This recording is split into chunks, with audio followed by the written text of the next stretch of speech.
Hoje, no Relatos Globais, falaremos sobre o julgamento das bruxas de Salem.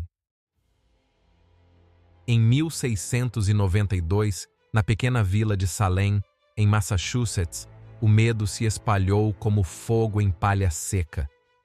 A desconfiança crescia, sussurros tomavam as esquinas e, em poucos meses, 19 pessoas seriam enforcadas por bruxaria. Tudo baseado em visões, acusações e pânico coletivo. A sociedade puritana da época era rígida, profundamente religiosa e marcada por uma vida de regras severas. Acreditava-se que o diabo andava entre os homens, corrompendo almas e ameaçando a ordem divina. Qualquer comportamento fora do esperado podia ser sinal de pacto com o demônio. O estopim aconteceu quando duas meninas começaram a ter comportamentos estranhos. Elas gritavam, se contorciam e alegavam estar sendo atormentadas por forças invisíveis. Sob pressão, acusaram 3 mulheres de bruxaria. Foi o suficiente para que a paranoia se espalhasse por toda a vila. As primeiras acusadas foram Tituba, uma escrava indígena do Caribe, Sarah Good, uma mendiga, e Sarah Osborne, uma mulher doente que raramente frequentava a igreja. Nenhuma delas se encaixava no padrão da sociedade puritana. Tituba confessou, alegando que o diabo a havia visitado. Ela descreveu pactos sombrios, visões demoníacas e apontou outras supostas bruxas. Foi o bastante para acender a chama da caça. Logo, vizinhos passaram a acusar vizinhos. Famílias se voltaram umas contra as outras. As denúncias se baseavam em sonhos, visões ou simples rivalidades pessoais.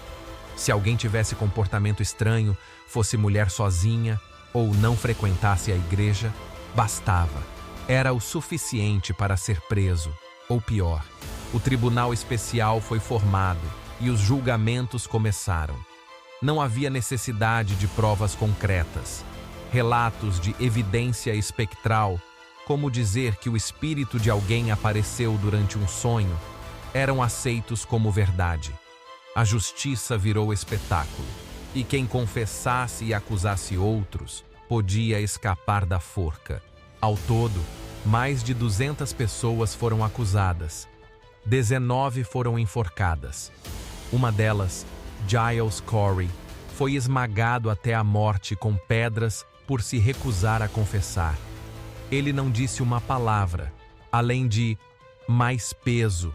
O pânico só começou a diminuir quando as acusações passaram a atingir pessoas influentes.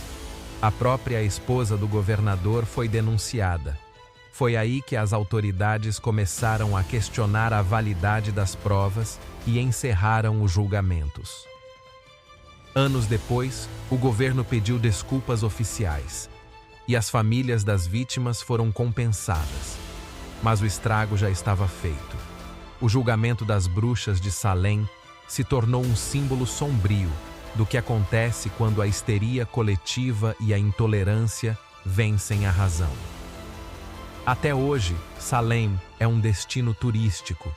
Visitantes caminham pelas mesmas ruas onde tudo aconteceu. Museus, memoriais e livros mantêm viva a memória desse episódio.